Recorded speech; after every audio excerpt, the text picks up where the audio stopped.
nagira mbere kuri uyu mugani dusoma muri Bibiliya ni mu gitabo cya mbere cy'Abami ikigabane cya 3 kuva ku murongo wa 16 gushika ku 27. ngo abagore babiri b'abamaraya ngo baza umwami Salomo ari bahagarara imbere yiwe. umwe muri abo bagore avuga ati, urazirikanye ga databuja, jewe n'uwo mugore tubana mu nzu imwe, nibarukiye iruhande yiwe muri iyo nzu hashize iminsi 3 nibarutse. uwo mugore nawe nyene aribaruka. twari twenyene ata wundi muntu turi kumwe muri iyo nzu kiretse twebwe babiri gusa muri iyo nzu. umuhungu w'uwo mugore apfa mu ijoro kuko yari yamuryamyeko. abyuka hagati mu gicugu akura umuhungu wanje iruhande yanje, nkaba nanje umusohokazi wawe nari nsinziriye, aca amuryamika mu gikiriza ciwe. umuhungu wiwe yapfuye nawe amuryamika mu gikiriza canje. mu gatondo vyutse kose umwana wanje sanga yapfuye. hakeye ndamwihweza neza, mbona si wa muhungu wanje nari nibarutse. wa mugore wundi avuga ati, oya, umuhungu wanje no wari muzima, umuhungu wawe nawe no yapfuye. ariko umwe wa mbere abandanya avuga ati, oya, umuhungu wawe niwe yapfuye, umuhungu wanje niwe ari muzima. uko niko bavuga bari imbere y'umwami. umwami avuga ati, uwavuga ati, uwo muhungu wanje no wari muzima, umuhungu wawe no yapfuye. urya nawe avuga ati, oya, umuhungu wawe niwe yapfuye, umuhungu wanje niwe ari muzima. umwami avuga ati, nimunzanire inkota. bazana inkota bayishyira imbere y'umwami. umwami avuga ati, uwo muhungu muzima numucemo ibihimba bibiri, igihimba kimwe mu gihe umwe, ikindi gihimba mu gihe wundi. umugore nyine umuhungu yari muzima, bimwanka mu nda kubera umuhungu wiwe. araheza abwira umwami ati, ndagusavye databuja, ahubwo nimuhe uwo mwana akiri muzima, uwo mugore nimumwice. wa wundi nawe avuga ati, ntirikabe, ntakabe wanje, ntakabe wawe, nimumucemo ibihimba.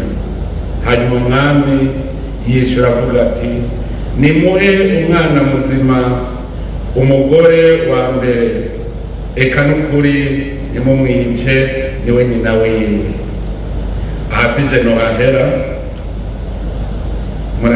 muraraba neza ko abantu batera umudurumbanyo kuko badatsinze amatora, ko boba ari bene igihugu koko, canke ntihabuze uwo batera umudugararo kugira ngo bene igihugu bagire impuhwe, hanyuma bakimuhe kandi bazi ko igihugu kidatangwa.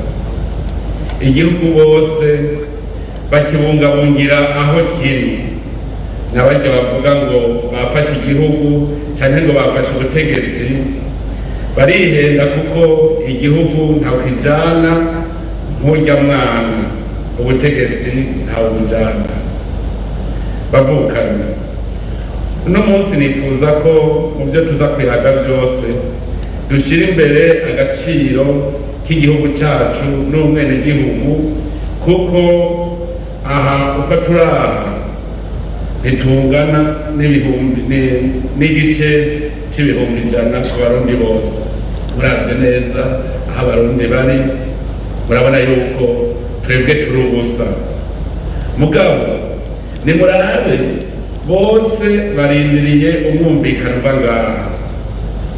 twiheshe iteka rero twereke ko turabagabo, tubereke ko turabagabo tutari gusimbira hamwe kugira ejo bazotwizere.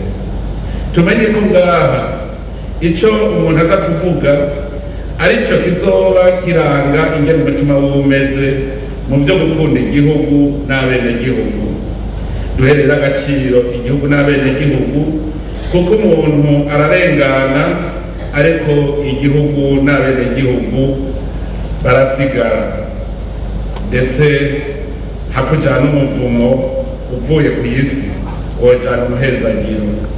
Kira noneho umugabo n'uwusiga umugani si uwusiga umugayo. Reka nyene tuvuge ku gihugu n'abene gihugu.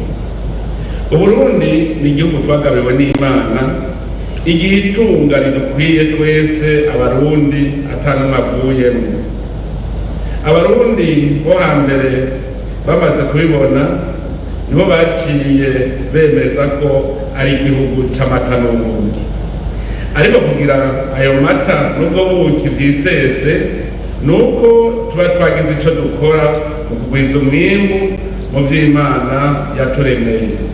Ahandi hoho twosanga turiko turonka iyatetse kera, ndetse niko bimeze, kuko abenshi bashaka konka igihugu babonye atakivuyemwo, bagashaka mbere no guca imoko y'icebe yayo.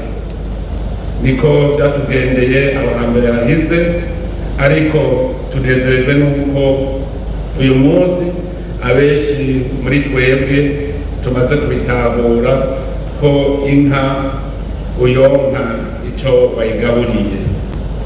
Kugira iryo tunga turigwize kandi rituramire, hariho ibitegerezwa gukorwa. Ubwa mbere no kurikingira, ubwa kabiri no kuritunganya neza ku neza ya bose. Nico bituma ari ngombwa ko dushinga mu gihugu ubutegetsi butagoyagoya kandi buserukiwe n'abajejwe intwaro y'igihugu b'abagabo b'iteka badatekeye mu vyatsi. Erega si ngombwa ko ubushatse kuba ubujejwe kurongora abandi aca bishikako.